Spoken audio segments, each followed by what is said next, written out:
Film की शुरुआत हुई 1939 में। टेप रिकॉर्डर में हम एक बच्ची को देखते हैं। ये बच्ची हाथ में क्रॉस लेकर आसमान की तरफ करती है, साथ साथ दुआ भी मांग रही थी। ऐसा होते ही वहाँ अंधेरे से रोशनी आ गई, क्योंकि पहले सूरज ग्रहण लगा हुआ था। अब क्योंकि उसकी दुआ कबूल हो गई थी, इसलिए सब उसे अपने लिए मसीहा समझने लगी। वो उम्मीद भरी नजरों से बच्ची को देखते हुए उसके पास आकर जमा हो जाते हैं। उन सब ने भी अपने अपने हाथों में क्रॉस पकड़े हुए थी। इसके बाद कहानी 10 साल की बात की दिखाई गई। ये वक्त होता है 1949 का। हम एक सिस्टर को देखते हैं जिसका नाम नार्सिसा होता है, जो सामान लेकर एक चर्च में आती है। उसने देखा कि चर्च पर बहुत सारे गोलियों के निशान हैं। तभी यहाँ एक और नन सिस्टर आई, जो यहाँ की हेड नन थी। वो नार्सिसा को अंदर लेकर दी, बताती है कि जंग की बात जब यहाँ पर अमन शांति हुई तो तब तक चर्च के पुराने लोग इस जगह को छोड़कर जा चुके थे। पुराने लोगों में बस मैं हूँ, एक सिस्टर और मदर सुपीरियर है। अब ये चर्च गरीब बच्चों का स्कूल और हॉस्टल बना दिया गया है, और गरीब लोगों की बच्चे यहाँ आकर पढ़ाई करते और रहते हैं। अब नार्सिसा मदर सुपीरियर से जाकर मिलती है, जो इस स्कूल और हॉस्टल को चला रही थी। नार्सिसा इस कमरे में उसी बच्ची की तस्वीर को देखती है जिसे हमने शुरुआत में देखा था। दरअसल ये बच्ची और कोई नहीं बल्कि सिस्टर नार्सिसा ही थी। इनकी बातचीत के दौरान हमें पता चला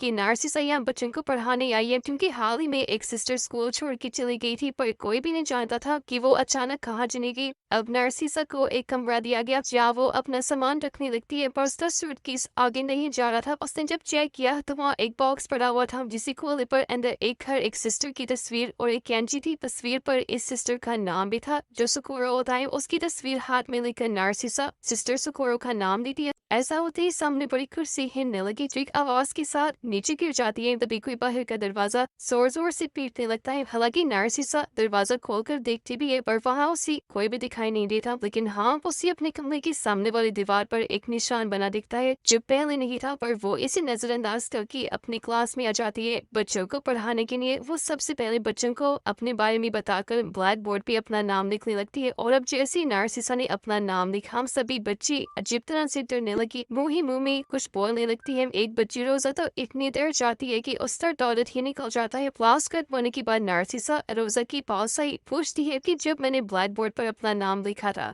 तो तुम और सारे बच्चे क्यों डर रहे थे? पर रोजा के कुछ भी बताने से पहले उसकी जुड़वा बहन रोजा को बोलने से मना करती है कि वो नार्सिसा को कुछ न बताए। अब जब नार्सिसा अपने कमरे में आई तो उसने देखा कि दीवार पर बना वो निशान जो मैंने पहले भी देखा था, वो अब थोड़ा और बढ़ गया है। रात ही रात में किसी ने वहाँ एक और लकीर खींच दी थी, पर नार्सिसा अभी भी इस पर इतना ध्यान नहीं देती। बाद में मदर सुपीरियर उसे एल्बम दिखाती है, जिसमें उन सिस्टर्स और नन्स की भी तस्वीरें थी, जिन सब की यहाँ काम करते करते मौत हुई। एल्बम में एक तस्वीर राइब थी, जो देखकर नार्सिसा समझ जाती है कि राइब तस्वीर जरूर सिस्टर सुकोरो की होगी, जो उसे कमरे में मिली थी। वापिस अपने कमरे में आकर सिस्टर सुकोरो की तस्वीर देखने लगती है। एक बार फिर कुर्सी हिलने लगी, जो आवाज के साथ नीचे गिर जाती है। बेली की तरह पीछे कोई जोर जोर से दरवाजा पीटने लगा। वो कान लगा कर सुनती है, लेकिन कोई नहीं था। अब उसे लगने लगा कि ये जरूर मेरे किसी गलती की वजह से हो रहा है मेरे साथ, इसीलिए वो अपने आप को ही पीटने लगी, क्योंकि उनकी रिलीजन मजहब में ये माना जाता है कि अगर आप खुद को मारकर सजा देंगे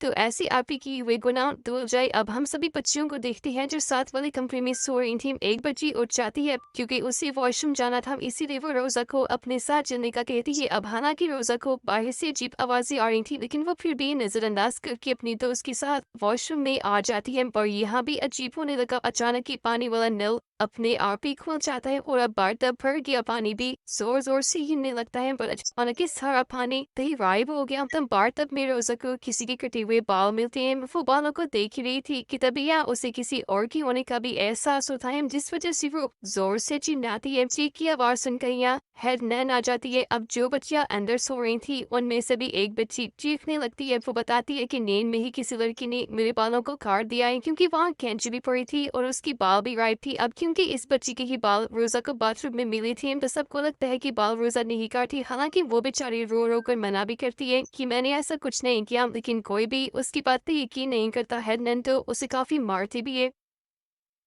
अगले सुबह नार्सिसा जब क्लास भी आई तो उसने देखा कि आज रोजा क्लास में नहीं है। उसे पता चला कि हेड नैन ने सजा के तौर पर उसे एक सेल में बंद कर दिया है। नार्सिसा जब उसके पास सेल में गई तो रोजा उसे बताती है कि हाँ, वो हरकत मैंने नहीं की थी। उस वक्त मैंने बाथरूम में किसी बच्ची की आत्मा को देखा था। वो सिर्फ मुझे ये नजर नहीं आई, बल्कि आपके आने से पहले भी कई सारे लोगों को आत्माओं की आवाजें आई और वो दिखाई में थी। और तो और हम सब बच्चों को दीवार पर वो निशान बना हुआ देखा था, जैसा आपकी कमरे के सामने बना हुआ था। हमने जब ये बात उस सिस्टर को बताई जिसकी जगह पर आप आई हो, तो उसने तस्वीर का एक पैर बनाकर उस नामुकम्मल तस्वीर को पूरा कर दिया। ऐसा उन्होंने इसलिए किया ताकि वो हम सब बच्चों को बता सके कि यहाँ कोई आत्मा नहीं है, जबकि आत्मा यहाँ पर है। लेकिन जब उस सिस्टर ने तस्वीर को पूरा किया तो उसका नाम अपने आप ही ब्लैक बोर्ड पर लिखा गया, जिसकी बात हो गई वो भी किसी को भी नहीं पता कि वो कहाँ गई है, जिनकी जगह पर फिर बच्चों को पढ़ाने के लिए आप आई। आगे रोजा बताती है कि आप जब पहले दिन क्लास में आई थी, जब अपना नाम ब्लैक बोर्ड पर लिख रही थी, तो यही वजह है कि सारे बच्चे डर रही थी, क्योंकि एक बार अगर किसी का नाम ब्लैक बोर्ड पर लिखा गया तो इसका मतलब कि उसका मरना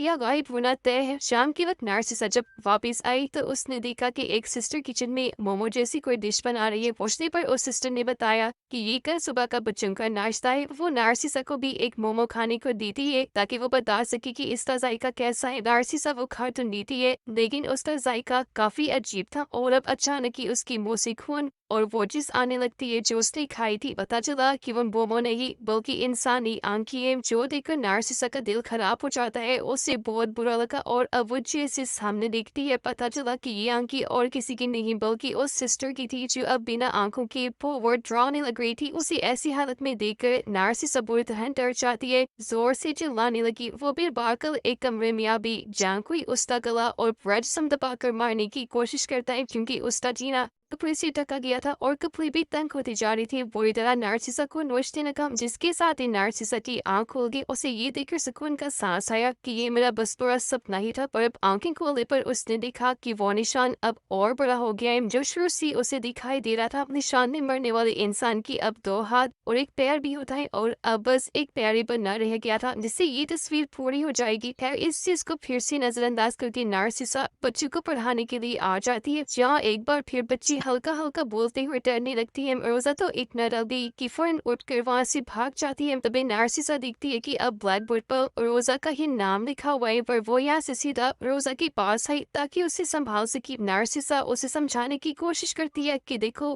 घबराने की कोई जरूरत नहीं है, मैं तुम्हारे साथ हूँ। रोती हुए रोजा उसे बताती है कि एक बच्ची की आत्मा मुझे अब हर जगह दिखाई दे रही है। नार्सिसा को समझ नहीं आती कि वो क्या करे, तब वो रोजा का हाथ पकड़ के तस्वीर का आखिरी पैर बनाकर उस तस्वीर को पूरा कर देती है, ताकि पहले वाली सिस्टर की तरह उसे बता सके कि यहाँ कोई आत्मा नहीं है। पर अचानक रोजा फिर से डर गई। नार्सिसा को कहती है कि तुम्हारे पीछे कोई है, पर अब वो बच्ची की आत्मा नहीं बल्कि ड्राउनी औरत है। जैसी नार्सिसा उसे देखने के लिए मुड़ी, वहाँ पर कोई भी नहीं था, पर अब वापिस देखने पर रोजा गायब हो जाती है। नार्सिसा काफी घबरा गई। वो और रोजा की जुड़वा बहन हर जगह उसे ढूंढती है, लेकिन वो कहीं भी नहीं मिली। घबराहट में नार्सिसा हेडनैन को भी बता देती है कि रोजा गायब हो गई है, पर वो तो नार्सिसा को ही डांटने लगती है। वो उस पर काफी भड़की, ये स्क्वाइन छोड़ जाने को कहती है। ऐसा लग रहा था जैसे हेडनैन ये नहीं चाहती कि यार जो कुछ भी हो रहा है नार्सिसा उसके बारे में पता लगवाए। पर नार्सिसा रोजा को ढूंढते हुए अब एक छोटे से कमरे में आ गई, पर वो यहाँ से बाहर जा नहीं पाती क्योंकि दरवाजा बंद करके कोई उसे यहाँ कैद कर देता है। तभी उसके सामने कई सारी आंखें दिखाई देने लगती है और पीछे से ढेर सारे हाथ आकर नार्सिसा को पकड़ लेती है, उसे डराने और मारने की कोशिश करती है।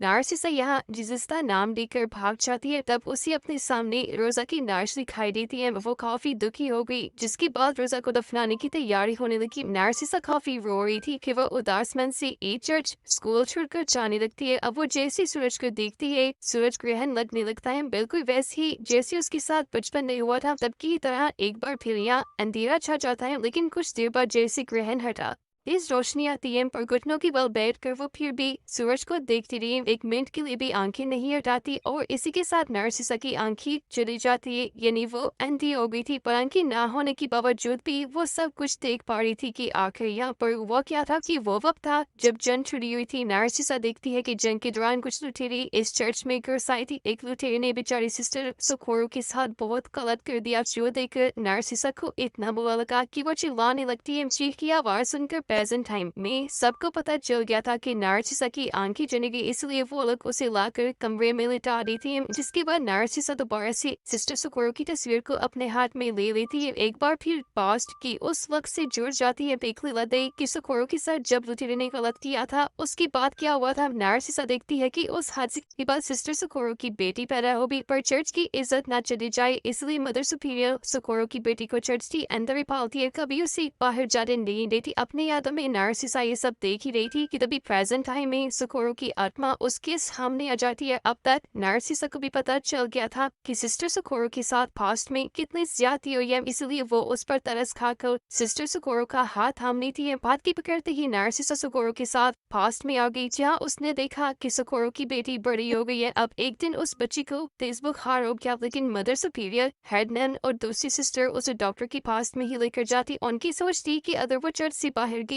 तो सबको पता चल जाएगा कि ये बच्ची सिस्टर सुकोरो और उस लुटेरे की है, तो चर्च की काफी बदनामी होगी। तो इसीलिए वो लोग सुकोरो को एक कमरे में बंद करके उसकी बच्ची का बुखार खुद ही करने की कोशिश करती हैं। वो तेज ठंडे पानी से बाथटब को भरकर बच्ची को उसमें लिटाने की कोशिश करती है, पर पानी बहुत ज्यादा ठंडा था, इसलिए बच्ची हाथ पांव मारने लगती है। पर इस बीच बच्ची का सर जोर से टकरा गया, खून निकलने लगता है। अचानक ही बच्ची ने हरकत करना बंद कर दी, यानी कि उन लोगों के हाथों बच्ची की जान चली गई। अपनी बेटी की मरने का जब सुकोरो को पता चला तो वो इस गम को बर्दाश्त नहीं कर पाई और अपनी जान ही ले लेती है। और पास में ये सब होते हुए देखकर नार्सिसा को बहुत बुरा लगा। वो उस कमरे को खोल देती है जहाँ उन तीनों ने सिस्टर सुकोरो को बंद करके रखा था। जो कमरा हमेशा से बंद रखा, किसी को वहाँ जाने की इजाजत नहीं। और अब जैसे कमरा खुला, यहाँ पर दो टाइम लाइन चलने लगती है, एक पास्ट और एक प्रेजेंट की, जो दोनों एक दूसरे से जुड़ जाती है। कमरा खोलते ही पास्ट में जो सुकोरो फांसी से लटकी हुई थी उसकी आंख हो जाती है और अब उसकी लाश पास्ट में को मिल लगी, जबकि प्रेजेंट में उसकी आत्मा तीनों को डराने लगती है। कि मदर सुपीरियर,